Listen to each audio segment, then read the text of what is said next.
present Arthur Lowe, John LeMessurier, and Clive Dunn in Dad's Army.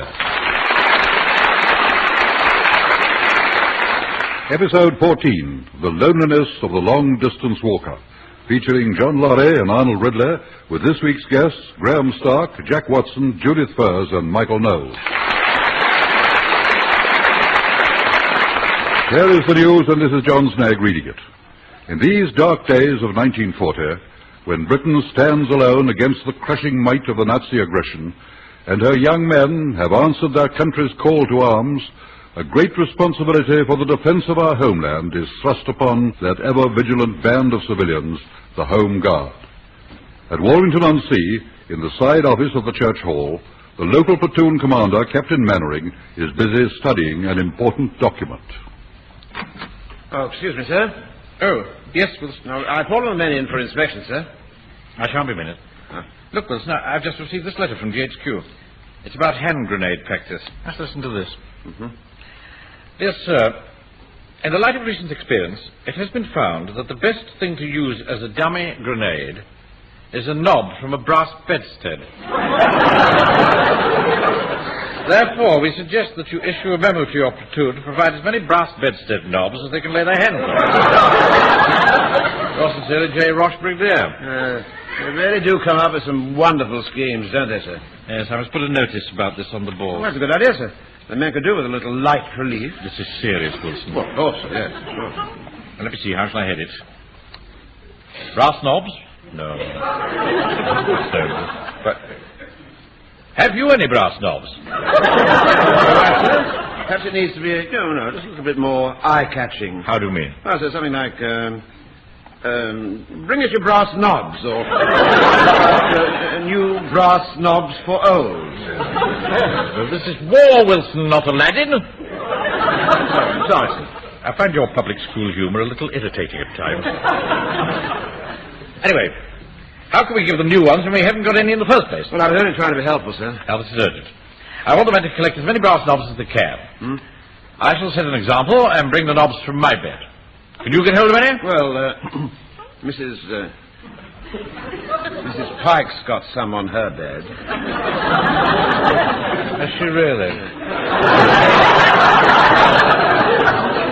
Well, requisition them next time you go there. You may not care to have her bed requisitioned. Never mind that. Just bring the brass knobs. Oh, very well, sir. I have it. Britain needs your brass knobs. How's that? Yes, sir, yes. And that has a definite ring to it. Right. Now let's go and inspect the man. All right. Now, come along, sir. Settle down, everyone. All right, platoon. Lieutenant, shut. Ready for inspection, sir. Bar 2. Wilson. Huh?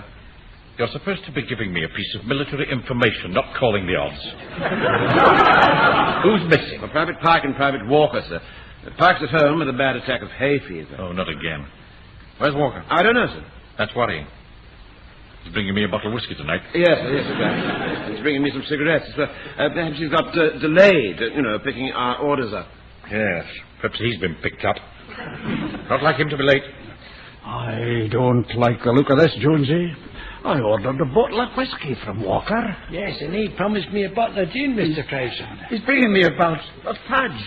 I thought you didn't eat sweets, Mr. Godfrey. It's for my sister. Stop talking in the ranks. Now, shall we carry on without them, sir? Yes, of course. I'm sorry I'm late, but I've got to go, you know. We all realise that, Walker. In the meantime, fall in. No, sir, you don't understand. I have got to go. It's the medical. But you shouldn't have taken too much of it. Are you all right now? No, sir, no, look, it's my caller. I've got to go for my medical in 10 days' time. But I thought you were in a reserved occupation. What do you describe yourself as? I put myself down as a banana salesman and an wholesale supplier of illuminated signs. Do you think that's where I slipped up? It's very serious news. You'd better pull the men out, Sergeant. All right, sir. Fall out, you chaps. This is terrible news, Joe. Terrible. What about my whiskey? Yeah, and my gin. What about my sister's fudge? Now, don't be selfish, men. You're only thinking about yourselves. Walker. By the way, what about my whiskey? I've got it here in my bag, sir. Oh, that's all right, then. Here. Thank you. Now, the point is, we really need you in this platoon, Walker. I mean, you are more important to us here than you would be in the army.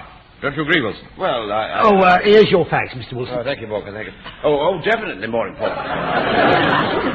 You can't expect a lot of brass hats in Whitehall to know what the situation is. I mean, to them, Walker is just one of millions. An insignificant, nondescript nonentity. Yeah, steady on. I'm merely giving you Whitehall's view. Oh, I see. But to us, you're an important cornerstone in our organization. Well, this is time for action, not words. Don't you think so, Wilson? Oh, I always think it's a good idea to keep the words down to an absolute minimum, sir. Precisely. We'll send a telegram to the War Office pointing out that they made a big mistake and telling them that we're jolly well coming in to sort it out with them. Take this down, Wilson. All right, sir. I'll just go get a pencil and paper, sir. Permission to speak, sir? Yes, Jones? I know a few dodges that are stopping passing his medical. The best one is to drop some water in his ear holes and plug them up with cotton wool. I'm not having any of that. Well, it'll make you deaf just long enough not to pass the medical. Jones, are you suggesting that I should stoop to underhand tricks to stop Walker being called up? No, of course not, sir. It's the only way you do it. Nonsense. I should tell them straight that he's more important to us than he would be in the army. I've got the paper and pencil, sir. Right, now take this down. To the officer in charge, Home Guard, War Office, Whitehall, London. Message begins. Desirable Walker not called up yet. Will call on you tomorrow, 5 p.m. 1,700 hours. Exactly. Signed, Captain Mannering, 1st Platoon, Warrington Sea Home Guard. Got that? Yes, sir. I'll sit up when they get that at the War Office.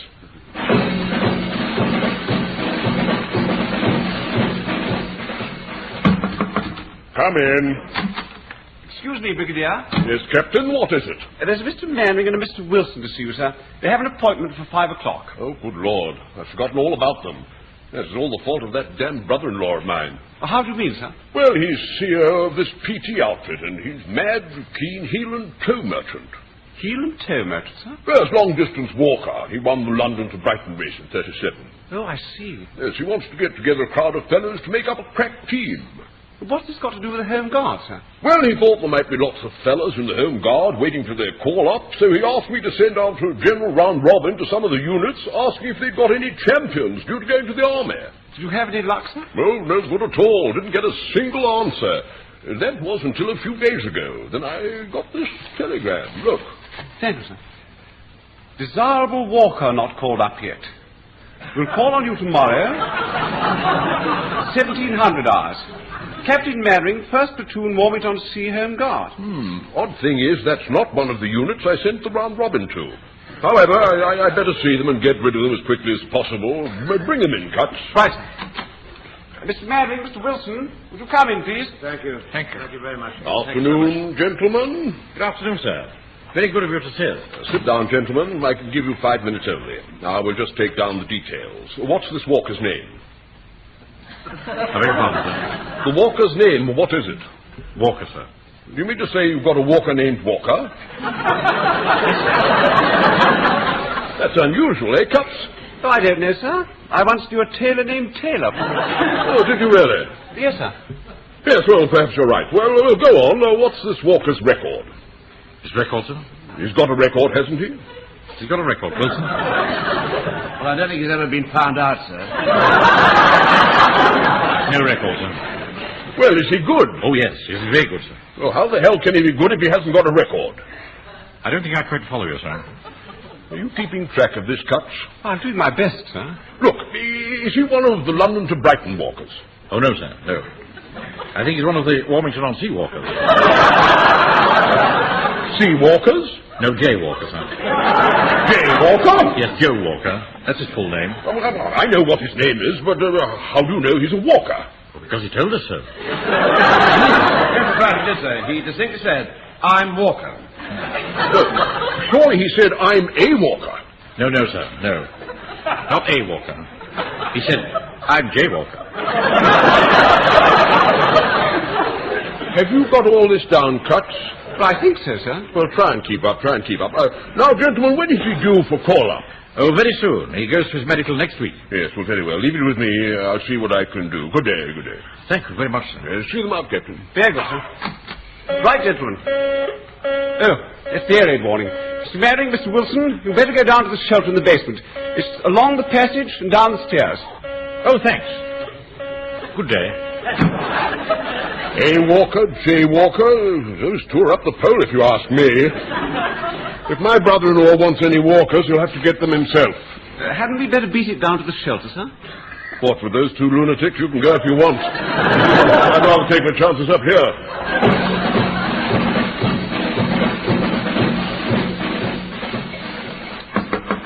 Come in. Ah, Wilson. Everything under control after our late start this morning? Yes, I think so, sir. It was a bit embarrassing, though, wasn't it? I mean, all those customers and the staff waiting on the doorstep for us to open the bank. Well, I think they understood once I explained we'd been delayed overnight in London by an air raid. Oh, yes, sir, yes. Although, as I was putting the key in the door, I could have sworn I heard that cheeky new girl humming, "Who were you with last night?" What? Well, surely that was Run, Rabbit, Run, wasn't it, sir? You always were tone-deaf, Wilson. Yeah. Well, if you don't mind my saying so, sir, you seem a little bit edgy this morning. Edgy? Who wouldn't be edgy after a night spent in the underground? Well, didn't you sleep, sir? No, I did not. Lying on that dirty platform with my face pressed up against those cold tiles is not my idea of first-class accommodation. Well, personally, I found the conversation most entertaining. Then quite obviously you are deaf. Because I do not find somebody shouting in my ear, "Mind the doors! Let them off first, please!" conducive to a good night's sleep. Well, I managed all right. Well, I happen to be a little more sensitive. Yes, what is it? There's a Mr. Walker to see you, sir. Oh, right, send him in. Very good, sir. Walker's here.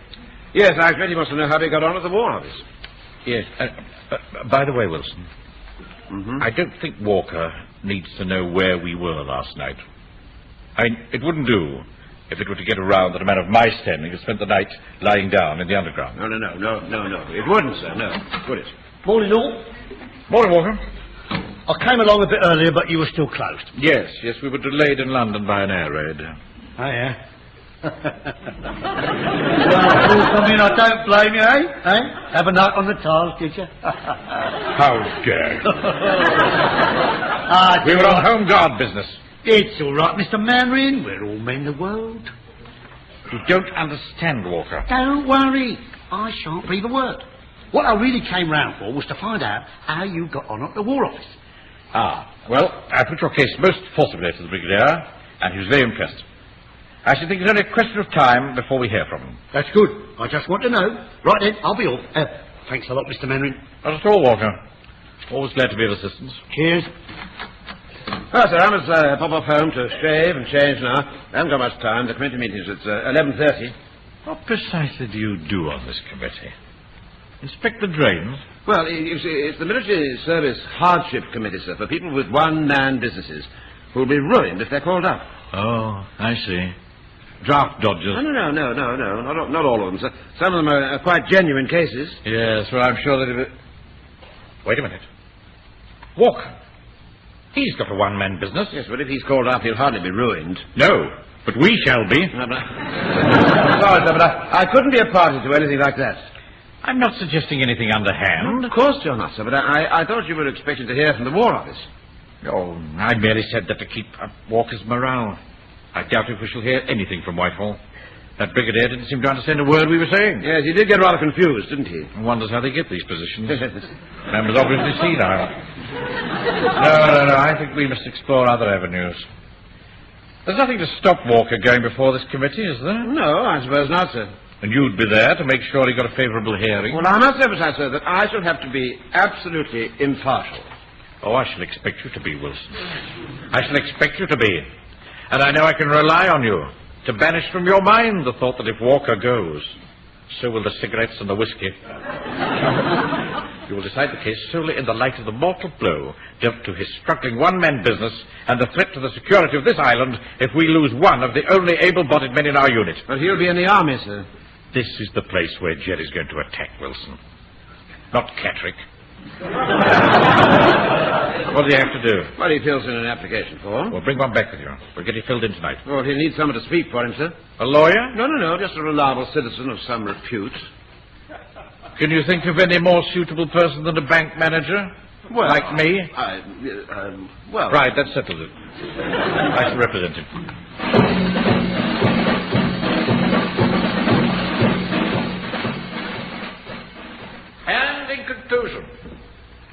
May I urge the tribunal, with respect, of course, but may I urge the tribunal to consider this is not a war in which gallant knights ride out to cross swords with the king's enemies. This is mortal combat.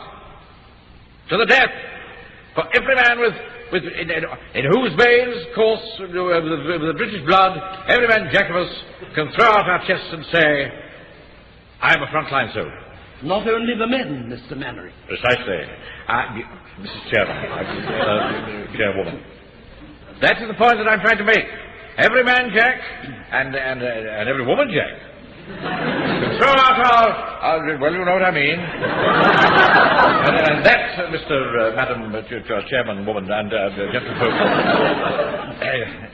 is my case on behalf of Joseph Walker. Well, before we continue, on behalf of my fellow committee members, Mr. Rees and Mr. Wilson, I'd like to thank Mr. Mannering for coming here and assisting us. Do you wish to say something before we go any further, Mr. Rees? Yes, Madam Chairman. Through the chair, I would like to say that we have heard a very eloquent speech from Mr. Mannering, but none of it was really to the point. What we are here today to decide is, if Mr. Walker is called up, would it ruin his business? And that and nothing else. The fact that Mr. Mannering has extolled the virtues of Mr. Walker has no bearing whatsoever on the case. Thank you, Mr. Rees. Have you anything else to add to that, Mr. Wilson? Well, I'm sure Mr. Mannering would be the last person in the world to waste the time of the tribunal. Deliberately. I think it was just ignorance of our procedure that led him to go on a little longer than was absolutely necessary. Here, Mr. Mannering, I thought Mr. Wilson was on our side. So did I, Walker. Now then, let's just get the details right. The address of your business, Mr. Walker, is 1B Slope Alley, just off the High Street. That is right, yeah. You know, I've lived in Warrington-on-Sea all my life, and I still can't place where your business is. Yes, through the chair, I'd like Mr. Walker to tell us where his business is. Well, through the chair, I will tell you. No, Mr. Walker. You don't go through the chair. Eh? No. Mr. Rees and Mr. Wilson speak through the chair, but you speak to me. You see, I am the chair. Yeah, well, you see, you go down the High Street, just past Mr. Mannering's bank, and you carry on for about 100 yards. And Slope Alley is on your right. You go down it 20 yards, and you come to a little green door. You go through that, and you find yourself in a yard. And that's where your business is? No, not quite, no. That's where Steve Newman's business is. Second-hand motor car accessories. Well, you go through his yard, down to the bottom are a couple of old garages, and that's where I am. Well, haven't you got a relation? I mean, someone who could run your business for the duration? No, I am an orphan. By that, Mrs. Chairwoman, he means that he had no mother or father. We do know what an orphan is, Mr. Mannering. Madam Chairman. Yes, Mr. Wilson. I'm sure Mr. Mannering has no intention of casting any slur on the intelligence of the tribunal.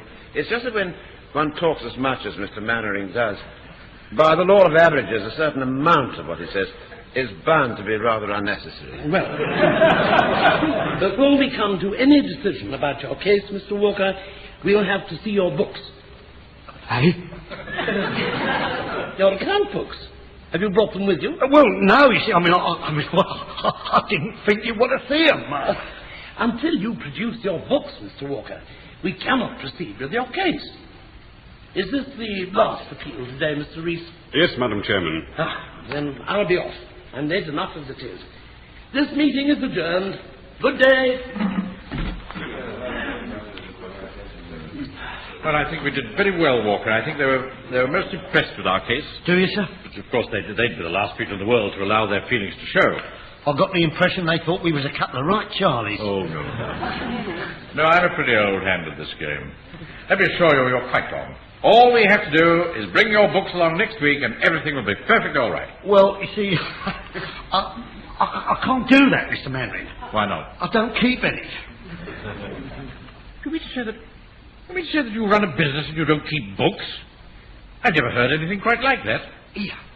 Couldn't we cook up a set of books between us, Mr. Mannering? I mean, after all, you're a bank manager. You should know How how. dare you suggest such a thing, Walker? In all my years of banking, I have never heard anything so outrageous. I wash my hands of the whole affair. Good day to you. Here, Mr. Mannering, don't go. Here, what's up? What don't say? Hello, Joe. Hello, Jonesy. Did they let you off in? No. They want to see my books, and as I don't keep any books, that was the end of that. Oh, dear. You know, I think there's only one way to get you out of this, Joe. What's that? We shall have to make sure you don't pass your medical. How can you do that? Well, there's a little wrinkle we used to employ. Fraser! Bring that ladder over, will ya? Right. Now, Joe, take your shoes and socks off. What for? You ain't got flat feet, have you? Of course I haven't. Well, you soon will have. Here's the ladder, Joe. Right, thanks, Fraser. Now, Joe, all you've got to do, you keep jumping off this ladder and remember to land flat-footed. I'm not doing that. Hurt me. Well, only at first. You'll soon get used to it. There's nothing to it, laddie. Well, look, you start from the bottom step and you work up. And remember to land flat-footed. Right, now off you go, walk up. Well, all right. I just hope you know what you're doing. I'll start clapping as he jumps. Right, very good, Mr. Godfrey. Ready, Joe? Jump! Oh! One. Up you go again. Con right. Jump! Oh! Two. Right, again. Oh! Three. Oh! Four. 5. 496. Go on, up to the third step. Ready? Jump. No! 497. That's a lot. That is the lot. I am not doing any more. Man, you've no stamina. No. I'll never be able to get my boots on. My feet are all swollen. You've ruined me for life. Don't you worry, lad. Your feet will be as bright as rain in a couple of days. Just as long as they stay like that for your medical tomorrow. Aye, that's all you got to worry about, son. Now, let me see. What time you got to be at the medical board, walk up? 9:30. Right, you leave your place at 9 o'clock sharp, run right round the town at the double, and by the time you get in front of that medical board, you'll be fit for nothing. After what we've done, I take one look at him and fail him on the spot. He's a physical wreck, he is. They'll never let him into the army. Never.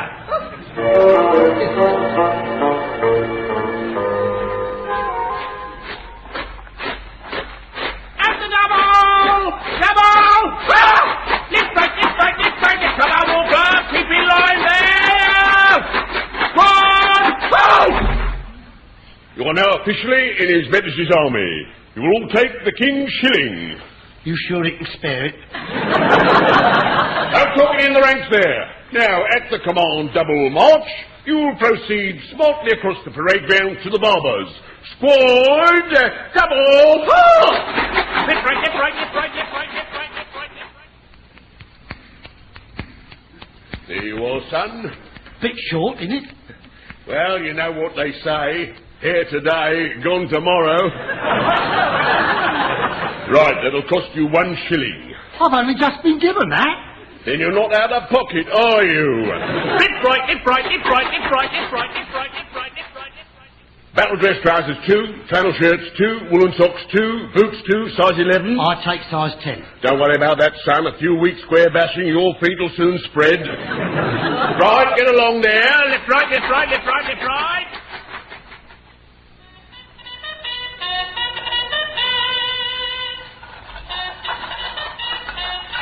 Come and get it, lads. Here. Come and get it. Is this where the glove is? What do you want then, mate? What you got? Good choice today. Spam and mash, Wharton pie and mash, vegetable pie and mash. Vegetable pie? What's in that? Spudgeful. Then, of course, there's a chef's special, corned beef fritters. You know, it's a funny thing. I have never had corned beef before. Never had corned beef? Hey, Sarge, there's a bloke here who says he's never had corned beef before. Never had corned beef, Private Walker. No, Sergeant. Oh, it's your lucky day then, isn't it? I'll tell you, for corned beef like this, people in Civvy Street are paid good money. Really? Tell me, Sergeant, where are your stores? Well, do you want corned beef or don't you? All right, I'll give it a try. Right, 2 corned beef fritters coming up. That's the idea, son. You get stuck into them. Build you up, they will. Make you big and strong.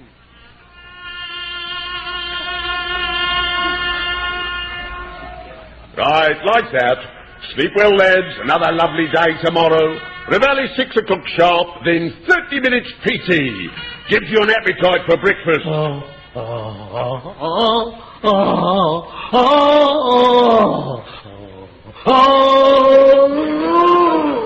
you trying to tell me something, Private Walker? I don't feel very well. Army food too rich for you, is it? You look terrible, lad. Your face is purple and you've got great white blotches on it. I've never seen anything like it in my life. Right, you better report to sick quarters. Right, you two, get this man on the stretcher and follow me. Lift right, lift right. That seems strange, parading without Walker, doesn't it, Wilson? Yes, it does, sir. Very strange. Here's your tea, sir. Oh, thank you. Hey, Python, you Godfrey, go easy with that sugar. There's not much left. How we can get any more without Mr. Walker? I do not know. We're certainly going to miss him, you know. Yes, I still can't believe he's gone. Okay, fellas, I am back. Right then, come on, lads. Line up. I've got chocolate biscuits, I've got hair grips, I've got nylons. Walker, good heavens, what are you doing here? I've got me ticket. I'm out. Out? You've only just gone in. I don't understand. How? Simple. I am allergic to corned beef. I just can't eat it. But I can definitely sell it. How about half a dozen things for you? I've got no right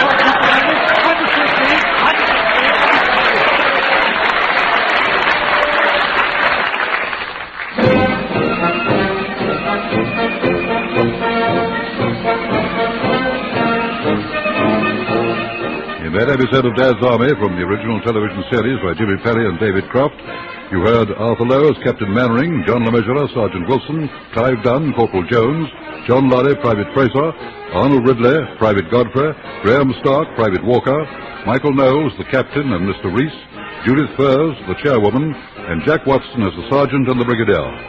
The Loneliness of the Long-Distance Walker was adapted for radio by Michael Knowles and Harold Snowd and produced by John Dias.